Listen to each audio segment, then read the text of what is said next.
Пак сме. Къде сме? Оператора питам. До някакъв предавателен център беше. Костинброд се казва. На какви вълни излъчваше, пак не знам, възраст. Май къси бяха, поне това са къси. Както и да е. Сега тук сме с друга задача. Сега слушаме полското радио.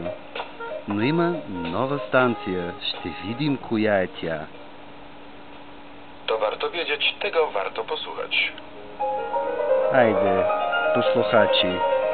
Стига толкова. След малко пак.